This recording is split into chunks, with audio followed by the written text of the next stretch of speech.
മാതൃഭൂമി പത്രം അതിൻ്റെ എഡിറ്റോറിയലിൽ വലിയ ശക്തമായ ഒരു സന്ദേശമാണ് ഇന്ന് നൽകിയിട്ടുള്ളത്.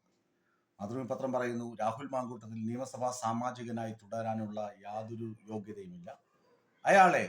അയാൾ സ്വയം ആ സ്ഥാനത്ത് നിന്ന് ഒഴിഞ്ഞു പോകണം എന്നാണ്, അല്ലെങ്കിൽ ആ കസേരയുടെ അല്ലെങ്കിൽ ആ സ്ഥാനത്തിന്റെ മഹത്വം മനസ്സിലാക്കി സ്വയം രാജിവെച്ച് ഒഴിയണമെന്നാണ് മാതൃഭൂമിയുടെ എഡിറ്റോറിയൽ പേജിലെ എഡിറ്റോറിയൽ കുറിപ്പിന്റെ സംഗ്രഹം, അല്ലെങ്കിൽ അതിന്റെ ആശയം എന്ന് പറയാം. അതിനകത്ത് രണ്ട് മുന്നണികളെയും മാതൃഭൂമി ചെറിയ തോതിലല്ല വലിയ തോതിൽ തന്നെ ആക്രമിക്കുന്നുണ്ട്. ആ കാര്യം കൂടി ഞാനിത് ഈ ഷോർട്ട് വീഡിയോയിൽ പറഞ്ഞു വെക്കാം. ഒന്ന്, കോൺഗ്രസ്സുകാർ പരാതി ലഭിക്കുന്നതിന് മുന്നേ രാഹുൽ മാങ്കൂട്ടത്തിൽ ഒന്നാം പരാതി കിട്ടിയപ്പോൾ യൂത്ത് കോൺഗ്രസ് അധ്യക്ഷ സ്ഥാനം രാജിവെച്ചു. KPCCക്ക് പരാതി ലഭിക്കുന്നതിന് മുന്നേ തന്നെ സസ്പെൻഡ് ചെയ്തു. KPCCക്ക് രണ്ടാം പരാതിക്കാരി പരാതി നൽകിയപ്പോൾ അയാളെ പാർട്ടിയിൽ നിന്ന് പുറത്താക്കി.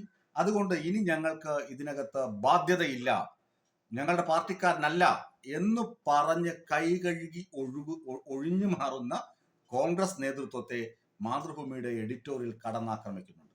മാതൃഭൂമി പറയുന്നത്, നിങ്ങളുടെ ചിഹ്നത്തിൽ, നിങ്ങളുടെ കൈപ്പത്തി ചിഹ്നത്തിൽ നിങ്ങളുടെ പ്രവർത്തകരുടെയും അണികളുടെയും ഒക്കെ വോട്ട് വാങ്ങി ജയിച്ചു വന്ന ഒരു വ്യക്തി ഇത്രയും സീരിയസ് അലിഗേഷനിൽപ്പെട്ട് ജയിലിൽ കിടക്കുമ്പോൾ നിങ്ങൾക്ക് ഒരു തവണയല്ല, ഒരു കേസല്ല, രണ്ട് കേസല്ല, 3 കേസായി ഇനിയും ഇതുപോലെ ധാരാളം കേസുകൾ വരാൻ സാധ്യതയുണ്ടെന്നാണ് വിമർശകരും അതുപോലെ തന്നെ മറ്റ് ചില കേന്ദ്രങ്ങളിൽ നിന്നും ലഭ്യമാകുന്ന വിവരം. ഈ വിവരങ്ങളുടെ അടിസ്ഥാനത്തിൽ കോൺഗ്രസ് രാഹുൽ മാങ്കൂട്ടത്തിനോട് ആവശ്യപ്പെടണമായിരുന്നു, ഞങ്ങളുടെ പ്രതിനിധിയായാണ് നിങ്ങൾ നിയമസഭയിലെത്തിയത്, ഇപ്പോൾ ഞങ്ങൾ നിങ്ങളെ പുറത്താക്കിയിരിക്കുന്നു, എന്തുകൊണ്ട് നിങ്ങൾ നിയമസഭാംഗത്വം രാജിവെക്കുന്നില്ല എന്ന് ചോദിക്കാനുള്ള ധാർമ്മിക ഉത്തരവാദിത്തത്തിൽ നിന്ന് കോൺഗ്രസ് കൈ കഴുകുന്നത് ശരിയായ നയമല്ല എന്ന് മാതൃഭൂമി എഡിറ്റോറിയൽ എടുത്തു പറയുന്നുണ്ട്.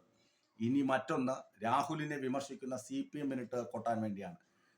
കൊല്ലം MLA ആയ മുകേഷ് കുമാർ, നടൻ മുകേഷ്, കുറ്റപത്രം വന്നിട്ട് പോലും മുകേഷിനെ സംരക്ഷിക്കുന്ന നയം ഇടതുമുന്നണി സ്വീകരിക്കുന്നുണ്ട്. അപ്പൊ അവർക്ക് രാഹുൽ മാങ്കൂട്ടത്തിന്റെ കാര്യത്തിൽ കൂടുതലൊന്നും പറയാനുള്ള യോഗ്യതയില്ലെന്നും മാതൃഭൂമി എഡിറ്റോറിയൽ പറഞ്ഞു വെക്കുന്നുണ്ട്. ബാക്കി മുഴുവൻ രാഹുൽ മാങ്കൂട്ടത്തിനുള്ള ഉപദേശമാണ്. നിങ്ങൾ ഇങ്ങനെ ഒരു സാമാജികനായി തുടരുന്നത് നിങ്ങൾക്ക് തന്നെ തോന്നുന്നില്ലേ? ഈ പദവിക്ക് അർഹമായ യോജിച്ച രീതിയിലല്ല നിങ്ങൾ ചെയ്യുന്നതെന്ന് നിങ്ങൾക്ക് തന്നെ ബോധ്യമായില്ലേ? ഇനിയെങ്കിലും നിങ്ങൾക്ക് രാജിവെച്ച് ആ സ്ഥാനത്തിന്റെ MLA സ്ഥാനത്തിന്റെ പവിത്രത സംരക്ഷിച്ചുകൂടെ എന്നാണ് ആ പ്രധാനപ്പെട്ട ചോദ്യം. തീർച്ചയായും മാതൃഭൂമി ആ ഒരു ആർജവം കാണിച്ചു. കോൺഗ്രസ്സുകാരെ ശാസിക്കാനും കോൺഗ്രസ്സുകാരെ മാറ്റാനുമുള്ള ആർജവം കാണിച്ചതിൽ മാതൃഭൂമിക്ക് അഭിനന്ദനം ലഭിക്കണം.